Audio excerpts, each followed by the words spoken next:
नमस्कार, मैं हूं कुमार गजेंद्र। जनपद ऑन द स्पॉट में आपका स्वागत है।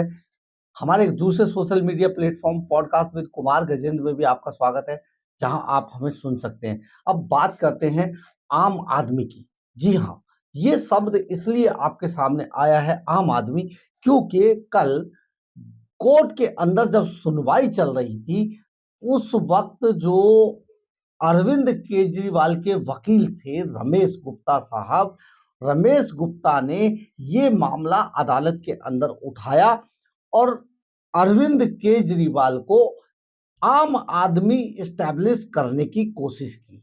उन्होंने अदालत से बार बार ये कहा कि आम आदमी का जो प्रतिनिधित्व है वो अरविंद केजरीवाल करते हैं और वो बहुत सीधे साधे आदमी हैं। जब अदालत को इसमें इंटरेस्ट आने लगा तो इनके बाद और जो रमेश गुप्ता है वकील, उन्होंने और आगे बोलना शुरू किया। उन्होंने कहा अरविंद केजरीवाल जो है वो एक मुख्यमंत्री हैं और लोक सेवक हैं और जांच एजेंसी ने केजरीवाल को व्यक्तिगत रूप से सम्मन जारी करते हुए पेश होने के लिए बुलाया था। जब पॉलिसी लागू की गई थी तो वो मुख्यमंत्री के रूप में कार्य कर रहे थे, यानी कि शराब पॉलिसी। शुरुआती 3 सम्मन सीएम के तौर पर उन्हें भेजे गए, लेकिन बाद में उसको बदल दिया गया था। रमेश गुप्ता ने आगे कहा, देखिए ये जरा गौर से सुनिएगा क्या कहा। रमेश गुप्ता ने अदालत को आगे बताया कि केजरीवाल बहुत सीधे साधे आदमी हैं। उन्होंने कभी, यानी कि आज तक कभी भी सूट नहीं पहना। शर्ट जो पहनते हैं उसे बाहर निकली रहती है, वो शर्ट बहुत बुरी स्थिति में होती है। वह चप्पल पहनते हैं और जूता उन्होंने कभी नहीं पहना और चप्पल पहनते पैर के अंदर। दिन में रोज 3 बार कपड़े नहीं बदलते हो, मतलब कि वो पूरी तरीके से आम आदमी है। अब इस पर आप जो जवाब है, जो अदालत के अंदर एएसजी हैं, additional solicitor general SV Raju, उनका जवाब क्या था, ये भी बड़ा चौंकाने वाला है और आपको ये ध्यान देना चाहिए कि किस तरीके का जवाब था। कोर्ट में additional solicitor general as Raju ने सवाल किया कि क्या मुख्यमंत्री आम आदमी से बड़े हैं। उन्होंने कहा कि ये आम आदमी जो होता है, जिसको आप प्रतिनिधित्व करने की बात कर रहे हैं, क्या उससे बड़े हैं आम आदमी से। अगर आप आम आदमी कहते हैं तो आम आदमी की तरह होना चाहिए, लेकिन आम आदमी की बात तो करते हैं, परंतु सुविधाएं आपको खास आदमी की चाहिए। देखिए बहुत बड़ी बात थी। आप जो आम आदमी का प्रतिनिधित्व करने का दावा करती है, मुख्यमंत्री उसके मुखिया हैं अरविंद केजरीवाल। वो उद्घाटन करने चले जाते हैं, कभी तो वो उद्घाटन करने चले जाते हैं, कभी वो चुनावों में चले जाते हैं, कभी वो विपासना के लिए चले जाते हैं। क्या आम आदमी को ऐसी छूट मिलती है? इस तरीके की छूट कभी मिलती है आम आदमी को? एएसजी ने कहा कि कोर्ट में पेश होने से पहले अंतिम समय में ऐसी याचिका दाखिल कर राहत मांग करना अदालत में प्रेशर बनाने जैसा है। उन्होंने बहुत स्पष्ट किया कि जो अरविंद केजरीवाल जिस तरीके से आम आदमी पार्टी के कपड़े पहनने, आम आदमी का प्रतिनिधित्व करने की बात करते हैं, एक आम आदमी जो होता है उसका मुखिया बनने की कोशिश करते हैं, लेकिन काम वो ऐसे नहीं करते हैं। अब काम कैसे करते हैं, ये उनके वकील ने बताया कि बाहर निकाल के शर्ट पहनते हैं, कभी उन्होंने सूट नहीं पहना आज तक, कभी उन्होंने जूते नहीं पहने हैं, वो चप्पल पहनते हैं।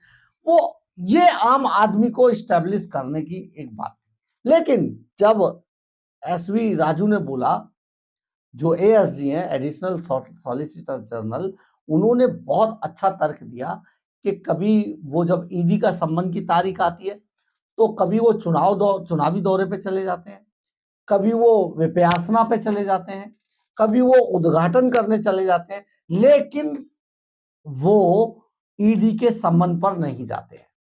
तो जो छूट वो इसमें ले रहे हैं, जिस तो फायदा वो ले रहे हैं, क्या किसी आम आदमी को यह फायदा मिल सकता है? कभी नहीं मिल सकता। तो एसवी राजू ने ये जो आम आदमी जो कल्चर लाया गया था, उसकी धज्जियां उड़ा के रख दी अदालत के अंदर, अदालत के सामने। उन्होंने बहुत क्लियर बताने की कोशिश की अदालत को कि क्या जो आम आदमी कहलाता है उसको ऐसी सुविधाएं नहीं मिलती है। यानी कि अगर किसी आम आदमी के खिलाफ ये मुकदमा होता तो उसे घसीटते हुए पुलिस या ईडी की टीम लेकर जाती और उसे तिहाड़ जेल के अंदर डाल देती, उससे पूछताछ करती, जो भी कानूनी प्रोसीजर होते हैं उन सबको फॉलो किया जाता। लेकिन एक आम आदमी के भेष बनाकर एक जिस तरीके का एक व्यक्ति जो दिल्ली का मुख्यमंत्री है, वो अगर इस तरीके की घटनाओं को अंजाम देता है तो ये आम आदमी का कल्चर नहीं है, ये खास आदमी का कल्चर है। ये additional solicitor general SV Raju ने ये अदालत के सामने बखिया उधेड़ के रख दी आम आदमी के जो ड्रामेबाजी चल रही थी। आप समझिए कि सारा जो आम आदमी के ड्रामे को रच कर जिस तरीके का देश में भ्रम फैलाया जा रहा है, उसको उतार के फेंक दिया गया है। अरविंद केजरीवाल कभी कस्में खाते थे, गाड़ी नहीं लेंगे, आज लग्जरी गाड़ियों में चले, आज वो काफिले से आए थे। सुरक्षा नहीं लेंगे, आज भारी सुरक्षा थी उनके साथ, आपने देखा होगा तस्वीरों में, इसकी भी बखिया उधेड़ दी। आए कहां से, 2 कमरों के फ्लैट से तो नहीं निकल के आए, शीश महल से आए, सिविल लाइन के अंदर है।